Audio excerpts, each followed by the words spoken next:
All right. So walking through airport security is always an adventure. I mean, it's been an adventure for years. You just want to get on a flight. You got to go through an X-ray machine. You got to unpack your toothpaste. You got stuff you got to do. I was in the Charlotte Douglas International Airport yesterday, and I saw something I didn't even think was possible. I made it through TSA security. I'm looking back because I hear this noise, and I look behind me, and there is a woman with a Bath and Body Works like sack, but like the big ones with the handles on it, like a grocery style sack. I don't know what that's called. I almost called it cardboard, but it clearly isn't.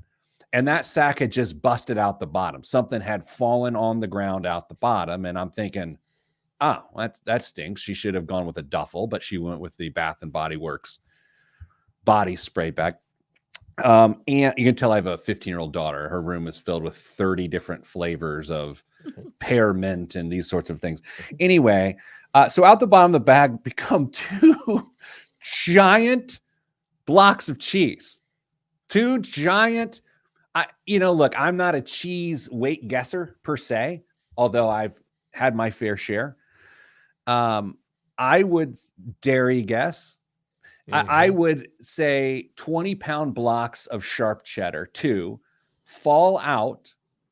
And the first thing in my mind is, I mean, those are basically plastic explosives. Like they look like they're packaged like C4. I'm like, how does she get through with these blocks of cheese? You could stuff into them. I don't know if X-rays can see through queso. I don't know. The next thing I see is that there's mold all over the cheese that's sort of cryovac. And then in Sharpie is written, this is like going on like right behind me. In Sharpie is written, not good, on both blocks of cheese. This woman was bringing secondhand cheese through TSA, and it broke the bag. Ladies and gentlemen, the Pete the Planner Show. Hey, everybody. That's disgusting. It left me confused for 45 minutes. I was like, okay, well, if it was melted cheese, can she get it through? Like with milk, then it's a liquid and you can't take but no, it was hard molded cheese and she was taking it somewhere. Clearly smuggling something. Kristen, what are the chances? Okay, so Kristen, we each get a guess here. Okay. Do you think she was at her home base traveling with molded bad cheese? Or do you think she was returning home and had been able to procure some molded cheese that was a great deal? What's the more likely scenario? I think the more likely scenario is she was bringing someone moldy cheese. From her home base? From her home, yes. Okay. Dame? I think she was returning with it. I get the gut feeling she was returning with this great bargain, like a closeout clearance cheese. Yeah. You didn't ask her? David notes what we're all thinking is there is always good cheese on the inside. That's the thing. I mean, if there's there are probably 20-pound blocks of cheese. There's a good 18 pounds of good cheese there. Sure. And if you get a significant enough discount, it's worth the work. But Kristen, would you consume food that on the outside packaging, the retailer marks not good? No. Could have just been for cosmetic reasons. No, I get in my head about stuff like that. I wouldn't be able to do that, I don't think. Rick says she could make friends on the flight if they just let her travel with a cheese knife. That's a really good point. That wasn't exactly his joke, but mine was better. Hey everybody, Dame, how are you? I'm well. How are you? I'm all right.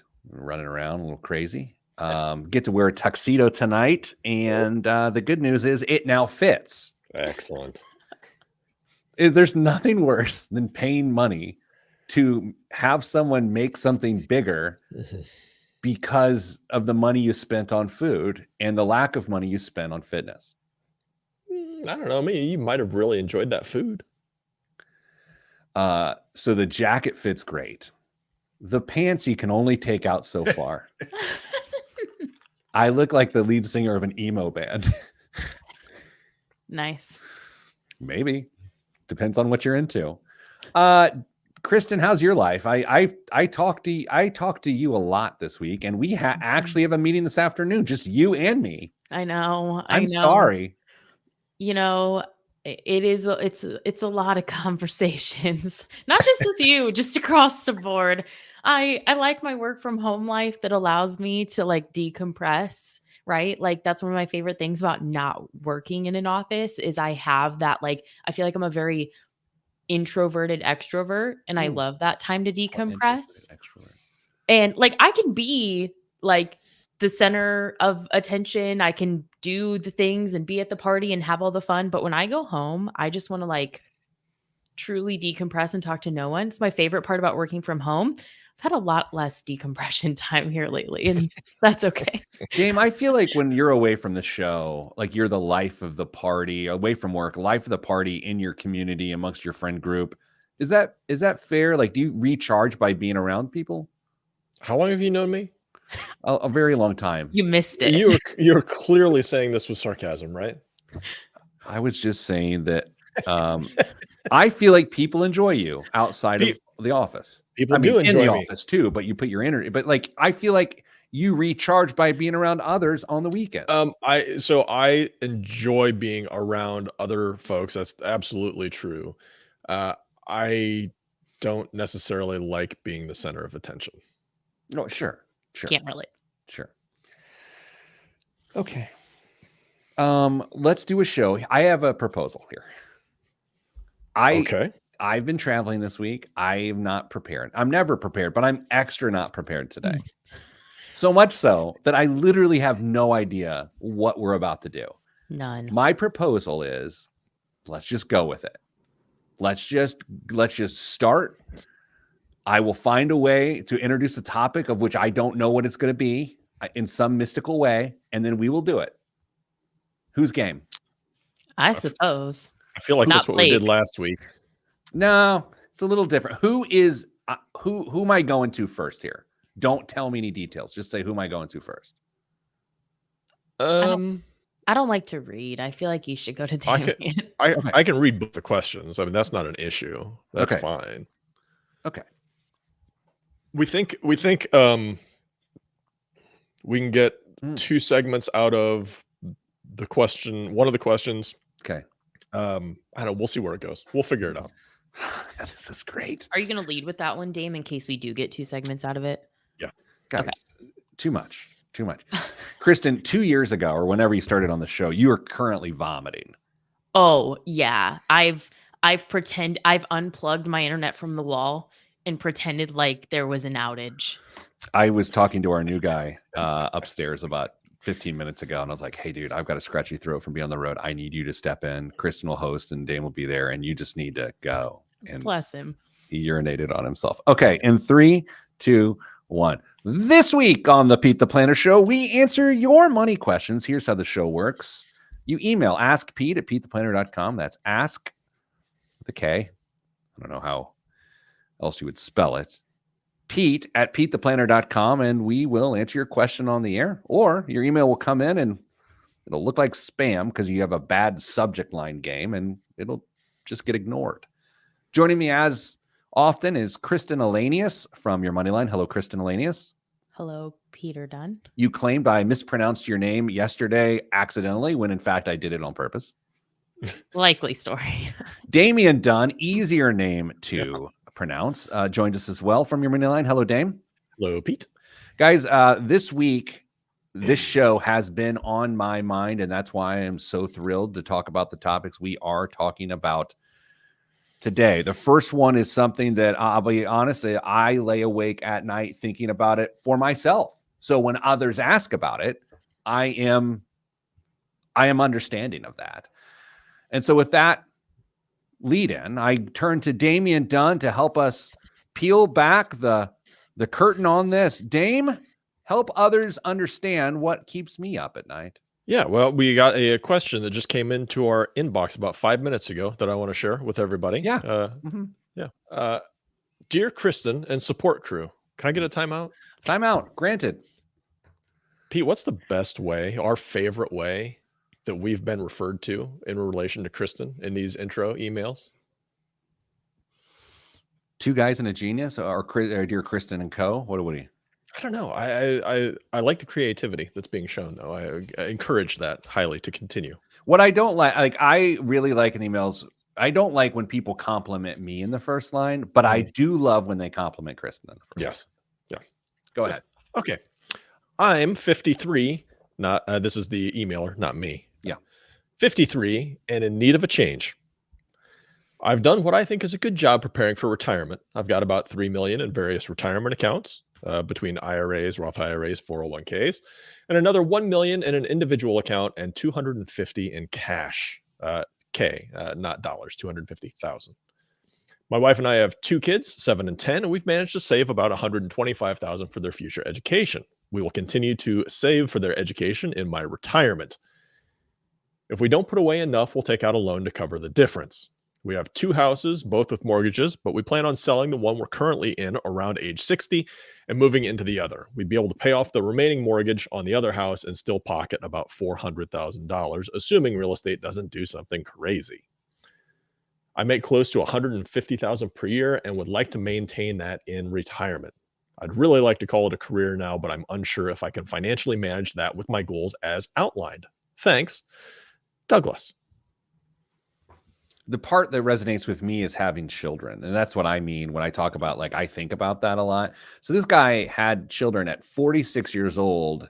He had his second child.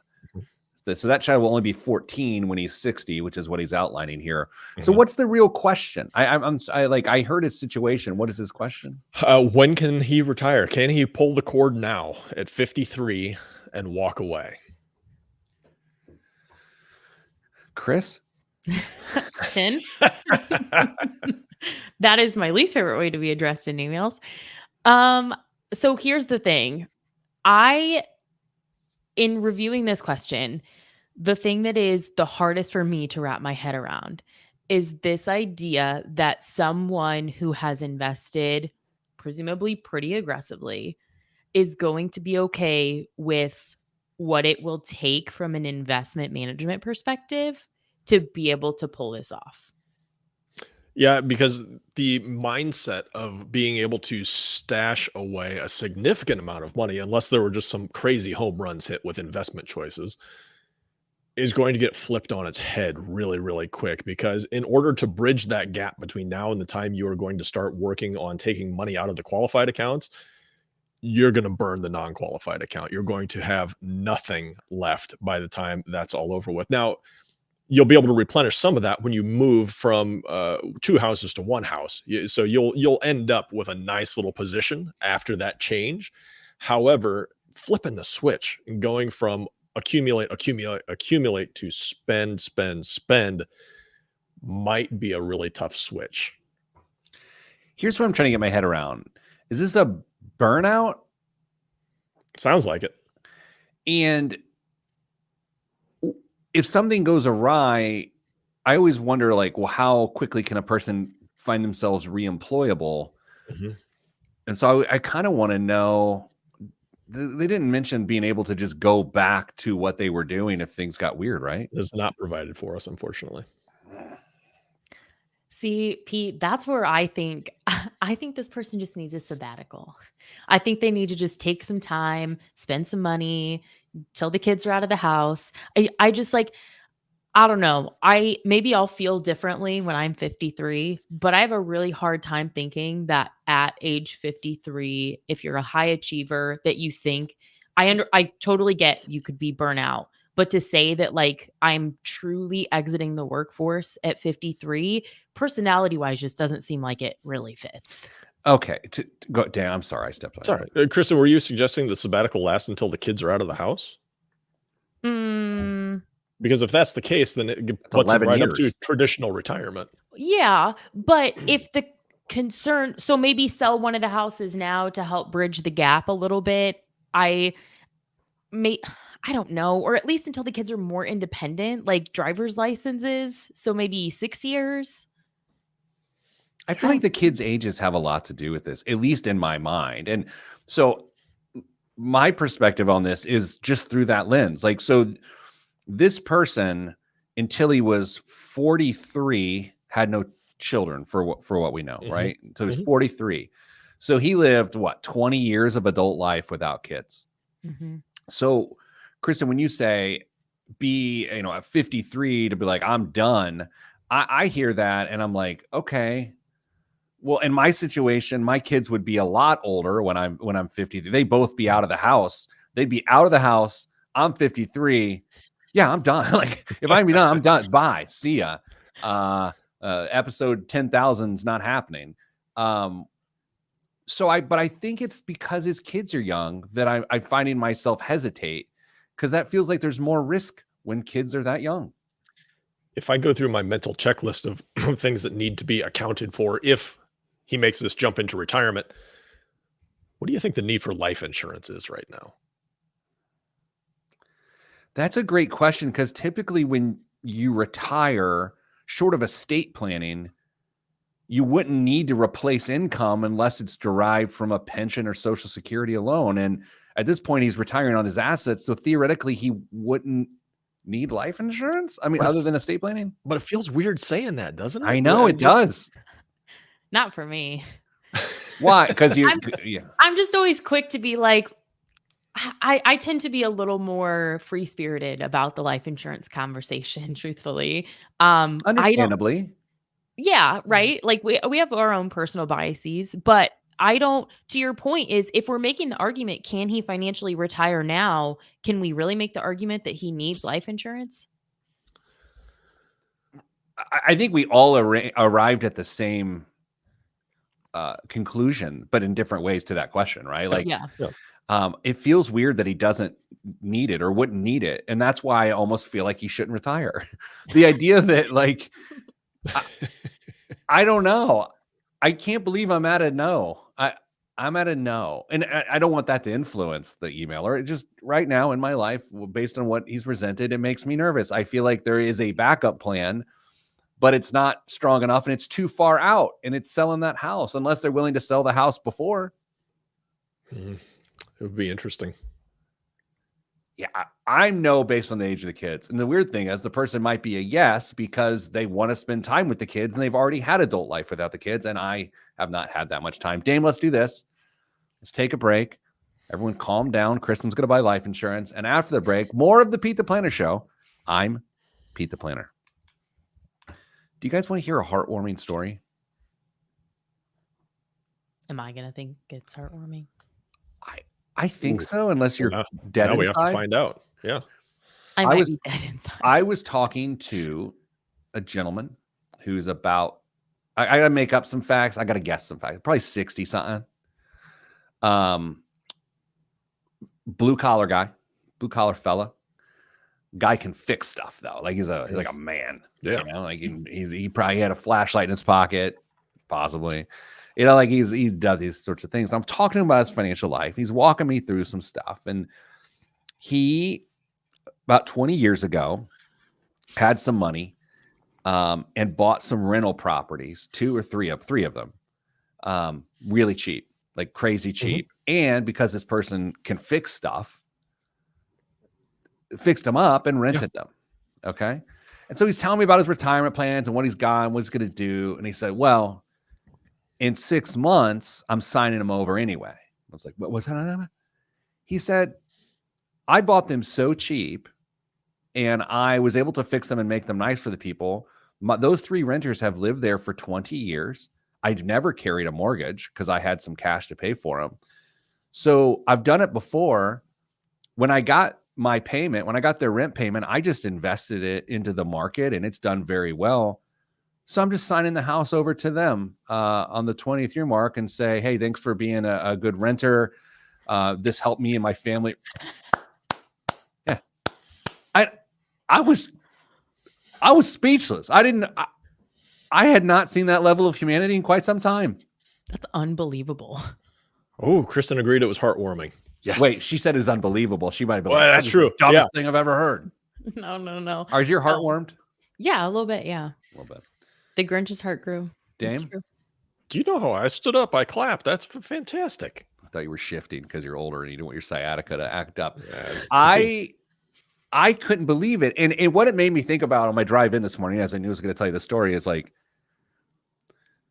it's so easy to judge a book by its cover. It's so easy to look at this blue collar fella who, just talking to him, he's just a dude, he's so secure in his retirement. His plan is so good. He will have given 5 houses away throughout his landlord, given 5 houses away. That's nutty. That is somebody who should be celebrated. And I bet maybe 5 families outside of the 5 families he's impacted with those houses know about it. It was really inspiring. I was like, hey, whatever my path might end up being, I'm not giving 5 houses to anybody. Right? I've done some fun things, but I'm giving people 5. That is life-changing for those families. We talked about last week on the show that is a primary residence the ultimate wealth generation tool, or not wealth, yeah. And in this case, he has changed that family's future. Sure.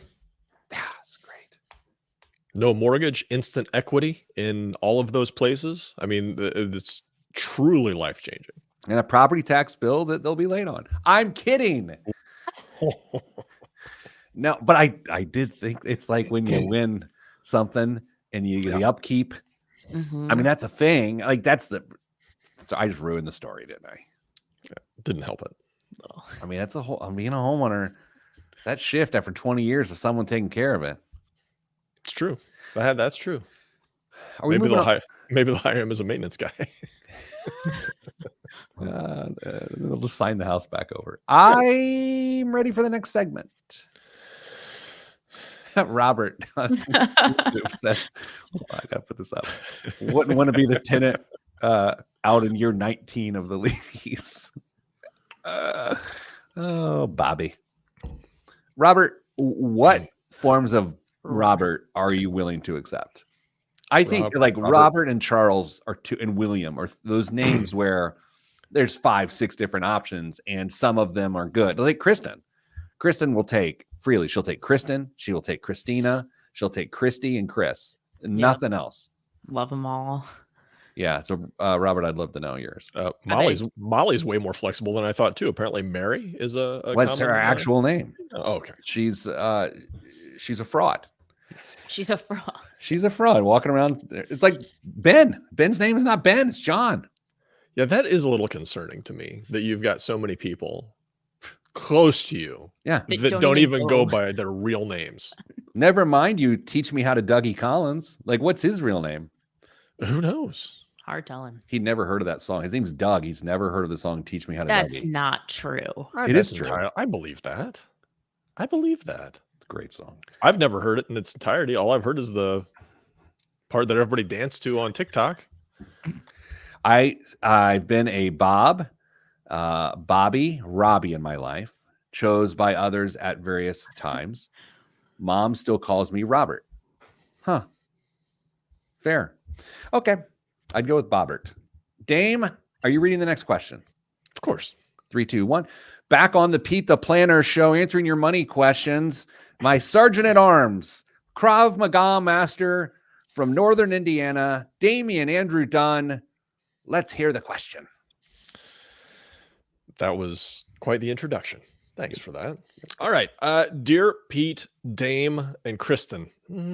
Don't care for that. I like the other ones better. Yeah. Dear Pete, Dame. I mean, it's accurate, but it's not. Whatever. I'll keep my question short and sweet. No one does that. No one does that. I know Pete has a lot to do today.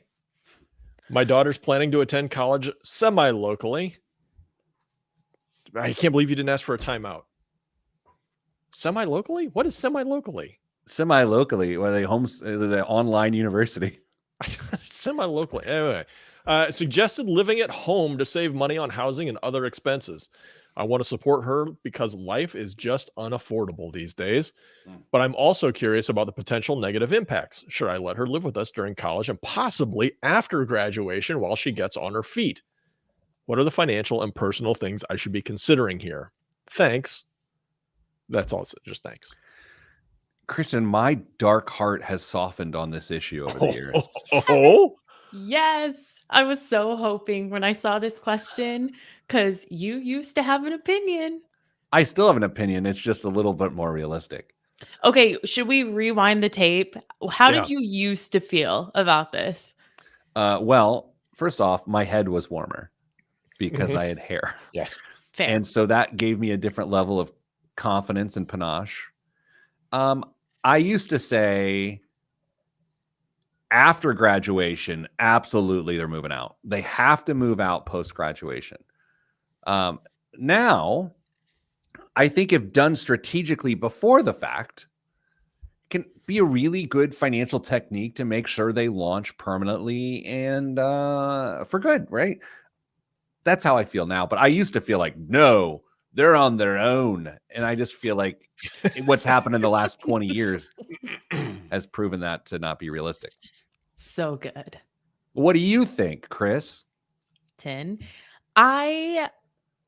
The most dangerous thing, so I do have access to the email and it says, I'm curious about the potential negative impacts. And right before that, the emailer says, because life is just unaffordable these days. I don't like that. My hot I take don't like that.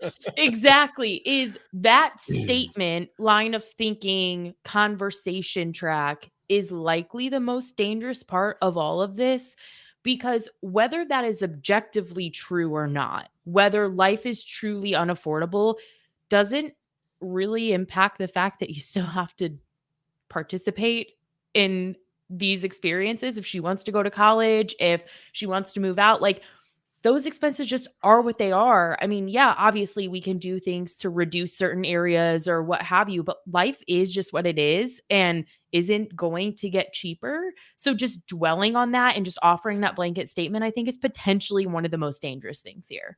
I think there's a real chance that by providing this cushion, that you potentially allow bad spending habits to creep in and ingrain themselves in the child that you are trying to help out, making future life outside of your house even that much harder to attain because now you have to make changes to what you do and how you're doing it in order to afford the basic necessities of food, shelter, and clothing. Both of your comments have set this Tinder ablaze. I'm feeling more aggressive now. Okay, here's my concern. Number one, if a person going to get an education, which some would say is how they can leverage that education to earn an income and provide a Mhm. life for themselves, if the uh, if the risk is taken away from, oh, you have to leverage that to get an income to move out, then you would see someone not take the choices necessary to find a sustainable career. I think a person might choose a different major, good, bad, or otherwise. They may not realize that at the end of the experience, the point is to get out when there's so much cushion. I think I flipped. No. They can live there during college, 100%, especially semi-local, which is what, 2 states away. In the Midwest. I don't know. What do you think? What if you say, all right, you can move back in, but we're going to set up a budget where you are paying some kind of rent and you are contributing to food, whatever, Absolutely. and you set them Yeah. up on that, and 100%. whether or not you choose to actually use that money for expenses in the house, or you set aside in a savings account to hopefully give them a little down payment for a house or however long this arrangement's going to last, but you start structuring their financial life closer to what what they could realistically expect once they move out. Kristen is shaking her head no, and I am No. curious as to why this great idea doesn't work for Kristen. It doesn't work because that's the parent doing the work for the child. They're Yeah, still yeah. not setting them up for success. If you say, like, these are the things you have to do, you're still providing the guardrails are to, like, we're not giving this child enough room to spread their wings and be self-sufficient. So you just chuck them into real life and say sink or swim, and you're going to make some No. really horrible decisions in the meantime, but I can help keep you from doing that. No. But you know what? Not my role anymore. Up No. to you, kid. No, that is not what I said. What I'm saying is this is dependent on the level of openness you already have in money conversations with your kids. This plan does not work for the household that doesn't already include their children in age appropriate money conversations. You can't just suddenly think your kid's going to turn 18 and we can have these conversations with them about money. So if that's not happening here, I don't think that it works. But if there's already some level, again, of age appropriate conversation happening, then if we keep money conversations open but not super detail specific, I think this works. If the parents know that the child is paying for school, if that's what they're choosing to do, if they're working the right amount of hours, if when they get done with school they're paying off any student loan debt, etc., as long as they know they're doing the right things, I don't think they need to be like transactionally involved.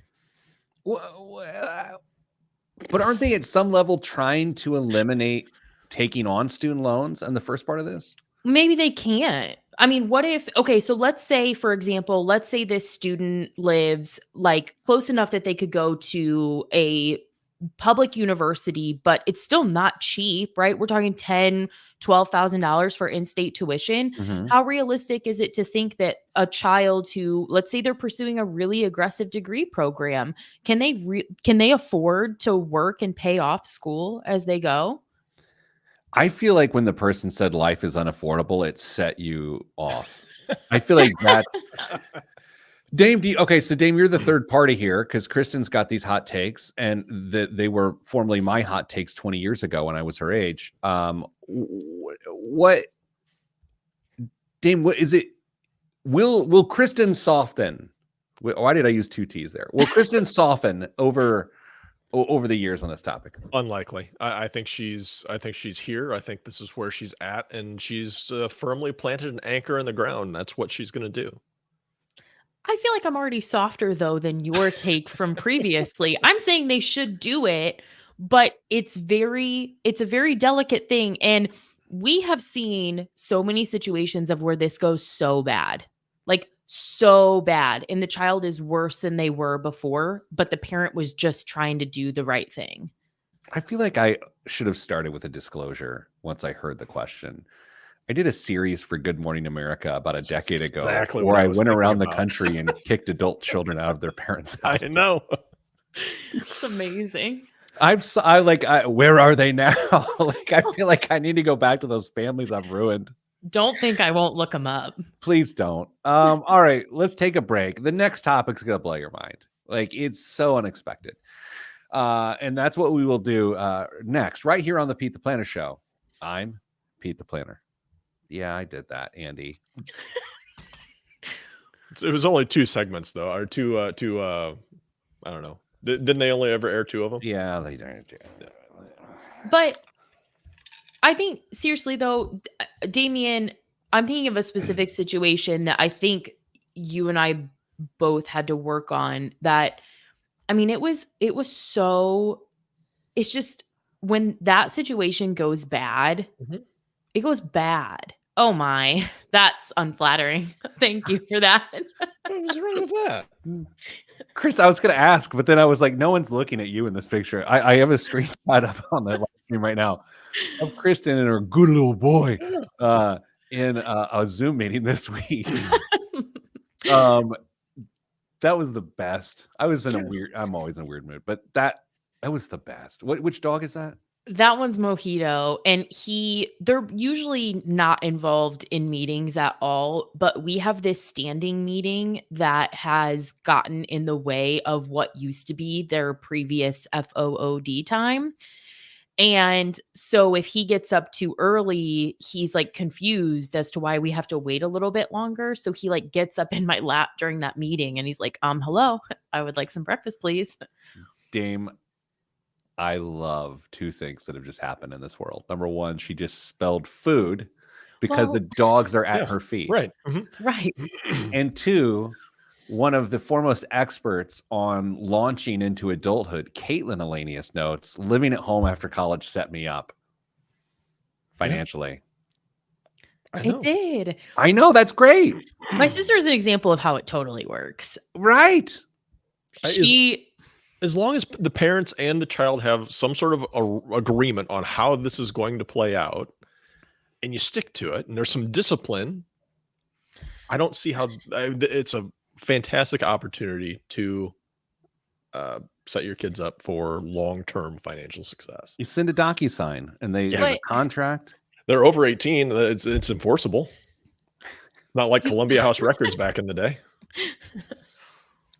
Yeah, look, see, we're almost getting into the student loan forgiveness Yes. story, but Eric notes community college for 2 years equals almost no debt. Yes. You know, okay, enough.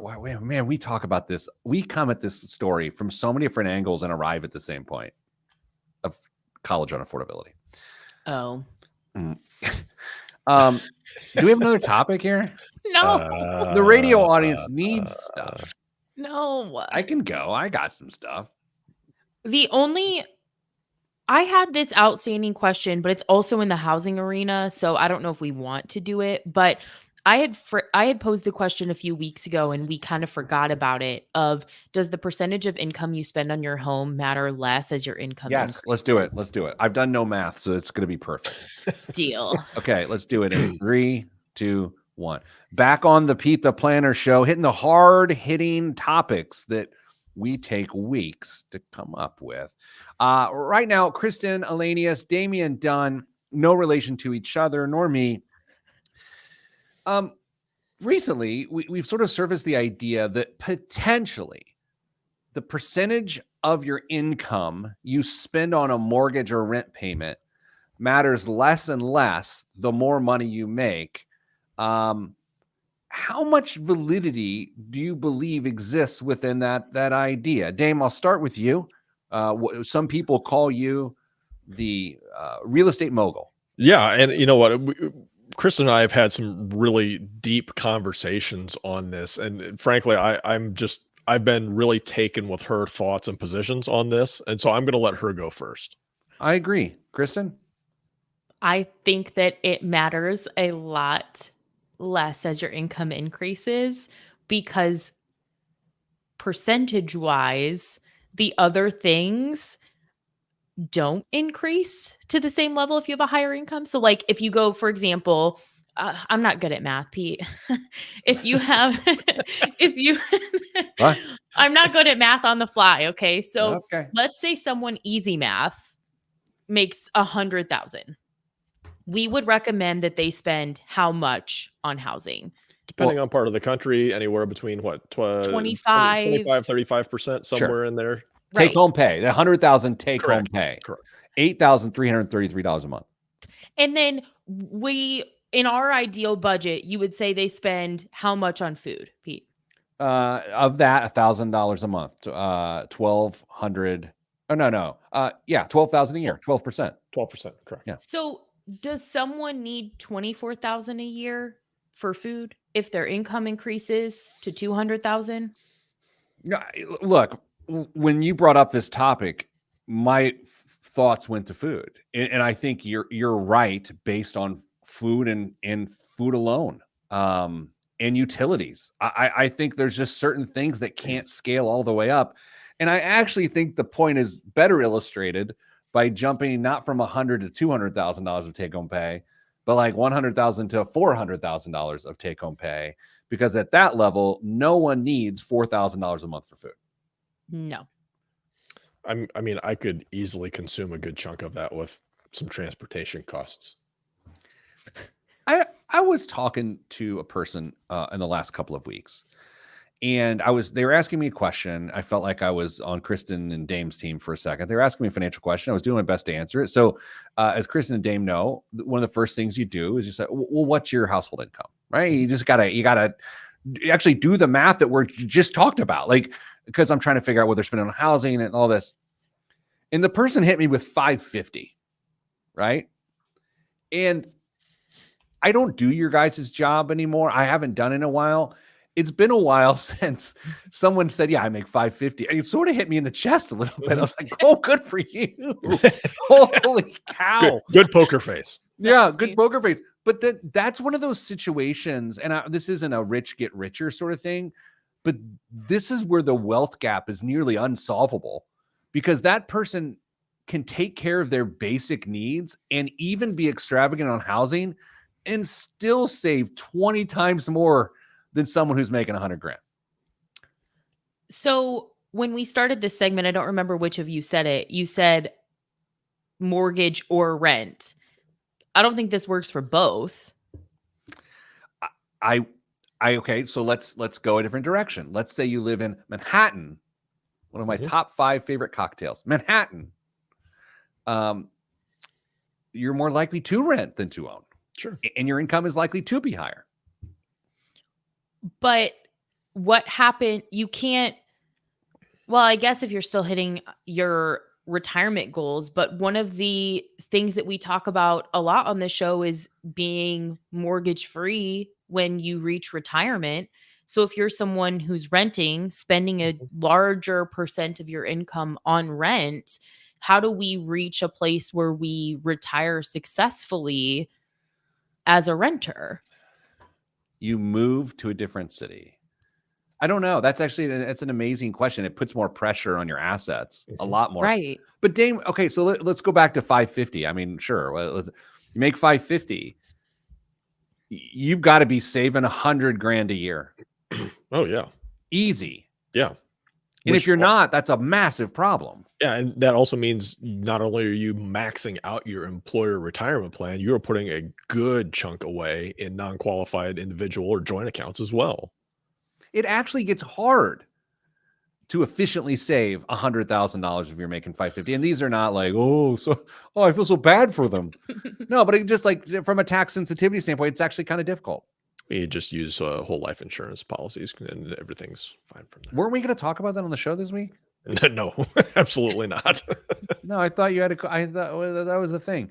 But I'll do it. I think that is a use case for permanent life insurance. Yeah, there actually does become. I said it tongue in cheek, just because that's all you see on social media, and how insurance policies can be your one-stop shop for financial security and long-term generational wealth accumulation. But there are, and Pete, you and I have said this for years, there really aren't too many bad financial products, just really bad applications of financial products. Kristen, if you were making $1 million a year, okay, $83,000 a month.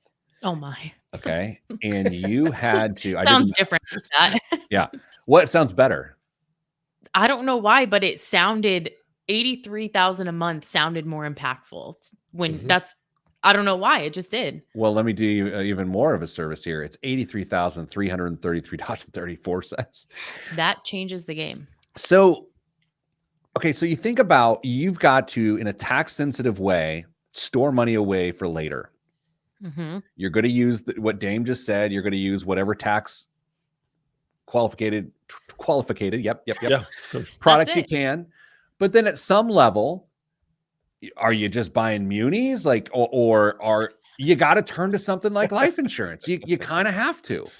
I don't know. Maybe it's because I just can't relate to this problem in any way, shape, or form. But Me neither, by the way. I just feel like if I were in that position, I would just like, maybe I wouldn't be this. Maybe if I just feel like I would just pay my dues. I think just pay the taxes and live my life the way I want to. At some point, I would hope that the income brings me the opportunity to not care about some things. And I think that I would hope that would be one of them. Dame, how would you save when you're making $83,000 a month? By the way, this is radio for the people. We try to talk about topics that people can relate to. So today on the show, I make $1 million. What do I do? I'd buy a distressed Caribbean island, fix it up, and then give it away after 20 years, I think is what I would do. You're going to be using life insurance, right? If you're making $83,000 a month. Life insurance, some kind of an annuity. I think there are some potential opportunities in real estate as well that you could get into in certain economic zones that make some sense for some tax efficiency there as well. But I mean, life insurance becomes the easy low-hanging fruit in that case. It really does. And here's the biggest caveat I can have. the $1 million income has to be sustainable. Because if you choose to use insurance as a wealth building tool and your $1 million income turns into 200,000 or 400,000, you're done. You're toast. It's the worst idea ever. But if it's consistently, it doesn't have to be $1 million, but if your income is high and it's consistently high and it doesn't have a chance to dip, yeah, you got to do that. But if it's going to dip at all because it's variable comp or commission or whatever else, I wouldn't even touch it. Yeah. Kristen, what's it like knowing that you're helping so many people right now with this topic? It feels really good to be doing the work of the people. It does. Oh man, this show is so down to earth. I can just see the iTunes review. Talks about topics that are pertinent to me and my life. Coming up after the break, speaking of wasting millions of dollars, this is the biggest waste of money of the week in the news right here on the Pete the Planner Show. I'm Pete the Planner.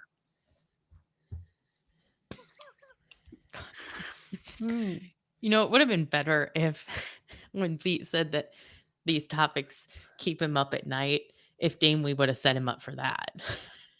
That's funny. That's funny. We could have done a better job, I feel. You guys could have lit me up there. I agree.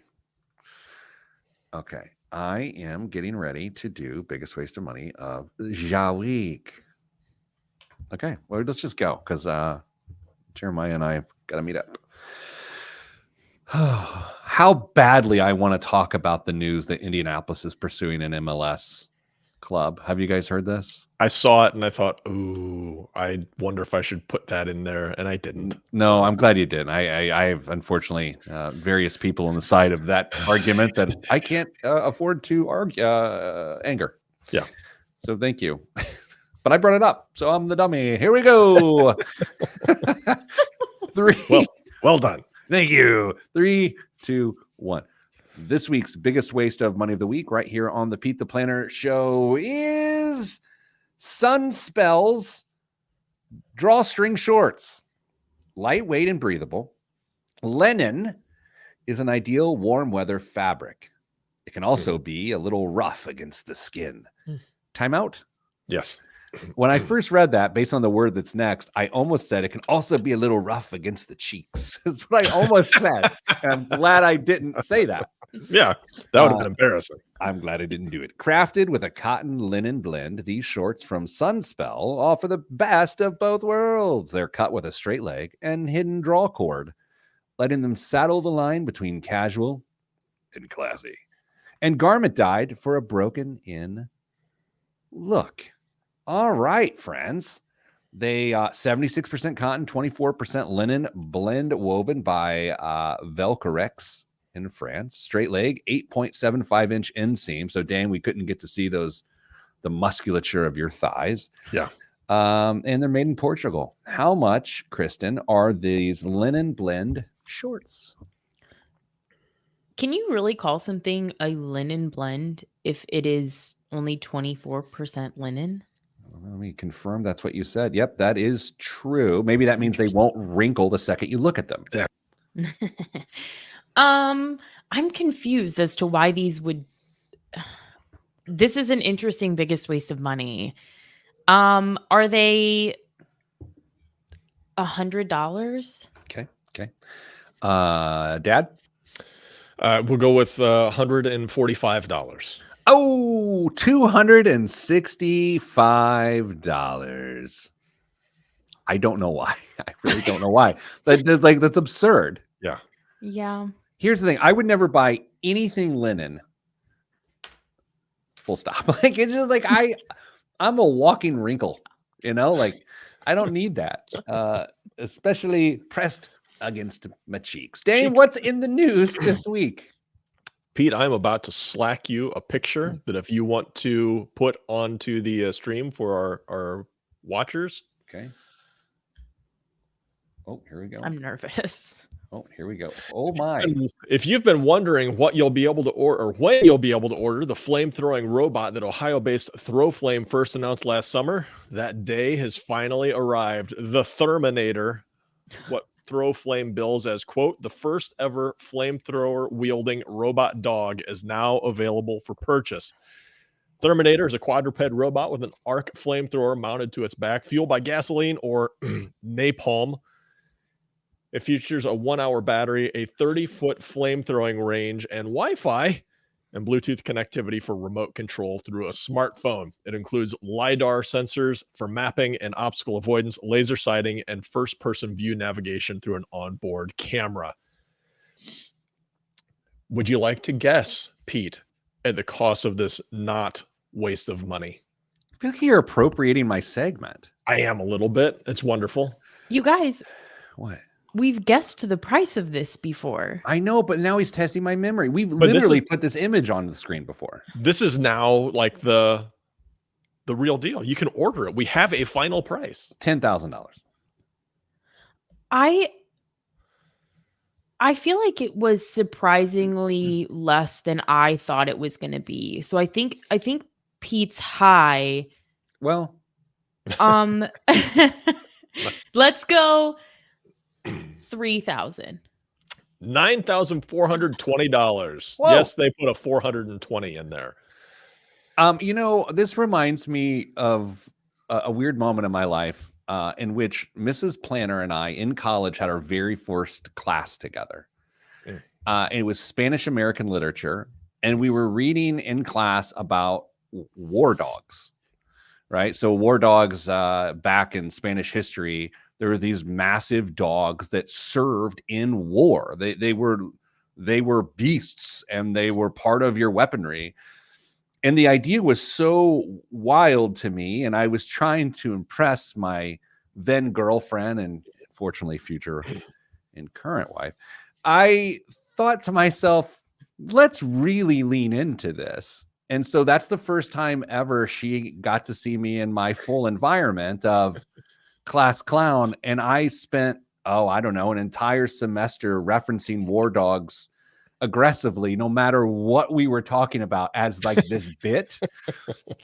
And to this day, I don't know why we're still together. But anyway, war dogs. Did you say that was Spanish American literature? That's what you were? I believe studying? so. Yeah, I knew she was taking it. I had an elective. I took it. I'm committed to the cause. I mean, we were already dating for at least 18 months, but I had to lock it in. And so I thought, you know what she needs? Me disrupting her education with my jokes. And that's what happened. And we wonder why the cost of college is so high. Spanish American literature. What else is in the news? If you want a single number to capture America's economic stature, here it is. This year, the U.S. will account for 26.3% of global gross domestic product, the highest in almost 2 decades. That's based on the latest projections from the International Monetary Fund. According to the IMF, Europe's share of world GDP has dropped 1.4 percentage points since 2018, and Japan's by 2.1 points. The U.S. share, by contrast, is up 2.3 points. China's share is up since 2018 too, but instead of overtaking the U.S. as the world's largest economy, the Chinese economy has slipped in size to 64% of the U.S.'s from 67% in 2018. Well, how is China not producing more GDP? I don't know. I mean, this just seems so... unbelievable seems like maybe a bit of a strong word, but it just doesn't feel it, does it? I would have lost the house on that bet. Yeah. Oh my. Really? Yeah. So what's the rank? What's the rank? You know? U.S. is one. Yeah. But like 2 or 3 down. No, I'm sorry. Let me click through. Sorry. Here's what I just did. When I go out to like a night with the boys, I get home. Mrs. Planner says, "Oh, did you ask so-and-so about this?" And the answer is no, I didn't. I would never ask them that. I just hit you with one of those questions I shouldn't have asked you. I'm sorry. It's all right. What else is in the news now that I've distracted you away from your copy, trying to track down? Oh, did you find it?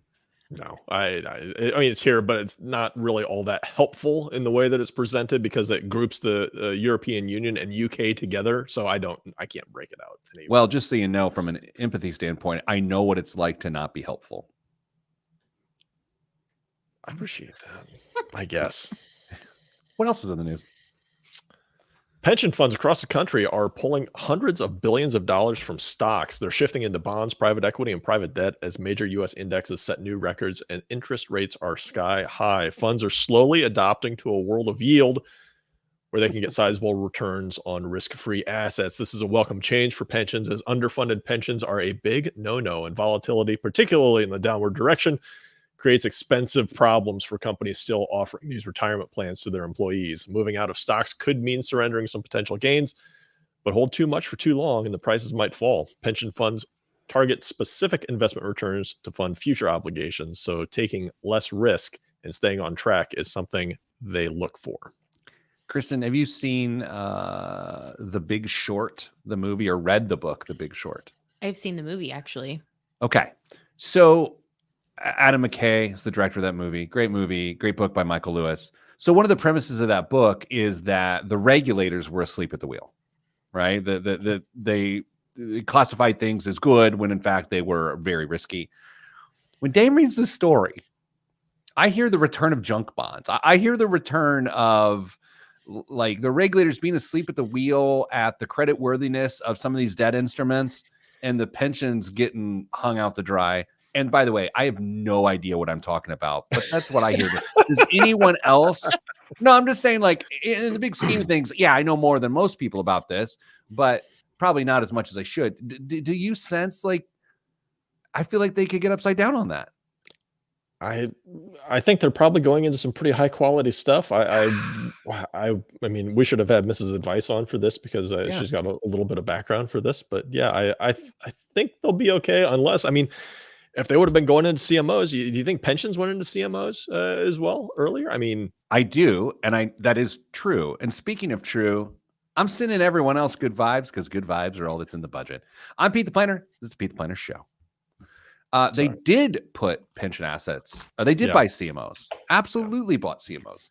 What Collateralized mortgage obligations, which is Yeah. impossible to say on live television, by the way. Trust me on that one. what percentage of pensions are currently underfunded? Do we know a that? lot. Yeah, That's what I'm saying. So when it was like probably in the copy, 150%. that's what I was like in the copy when it was like underfunded pensions are not good. It's like All of them.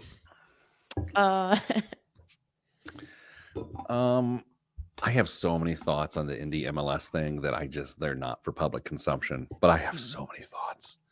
Hmm. Can I, no. I mean, he can end it, and then LinkedIn. I would love to know your thoughts on it, but that's LinkedIn. probably not. I can give you the facts. I can just set this up. How about this instead? I can tell you about a very awkward moment I had yesterday at the airport. Okay.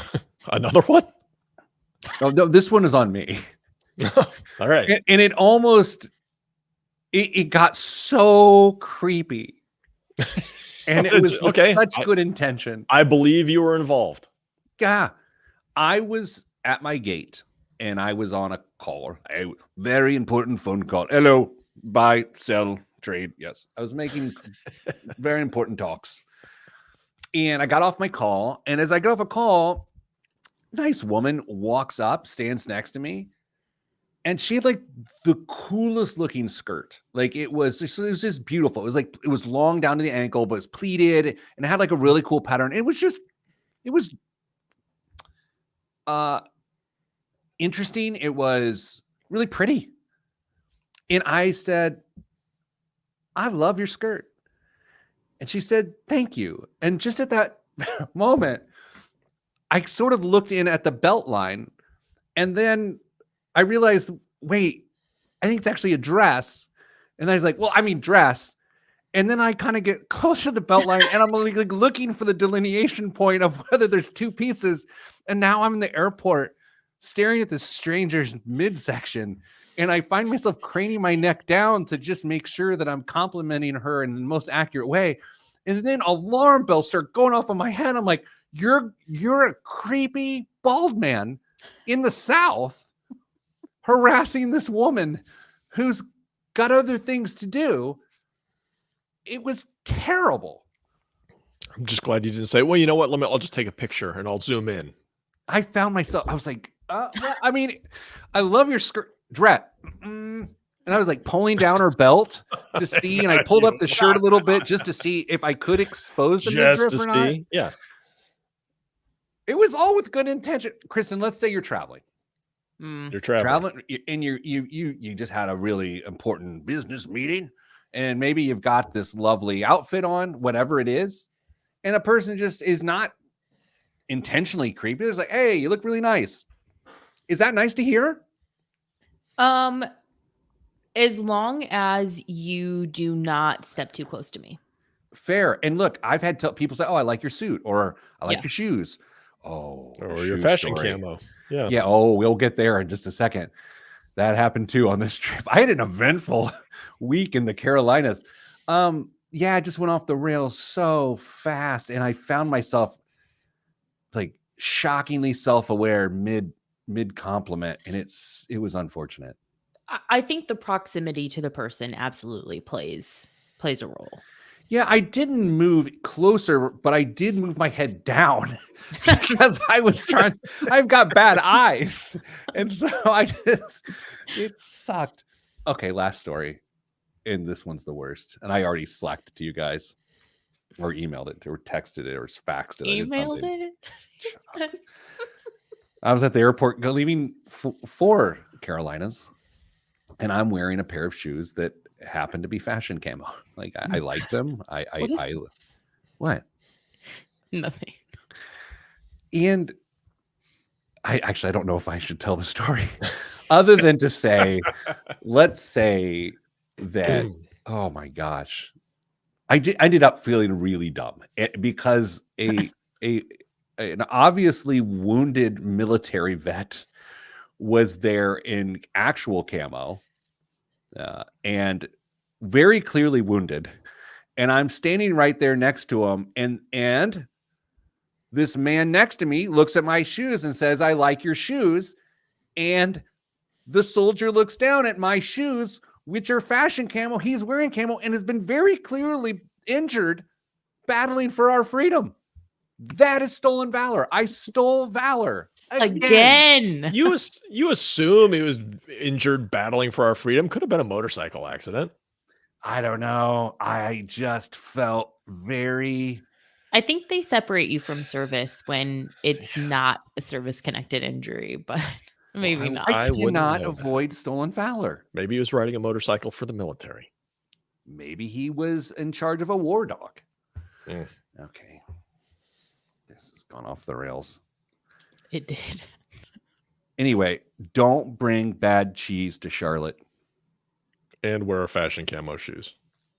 They're great shoes. They're more comfortable than you think because they're very fashiony, but they do have some nice support. How old do you think you'll be when you outgrow fashion camo? 10 years ago.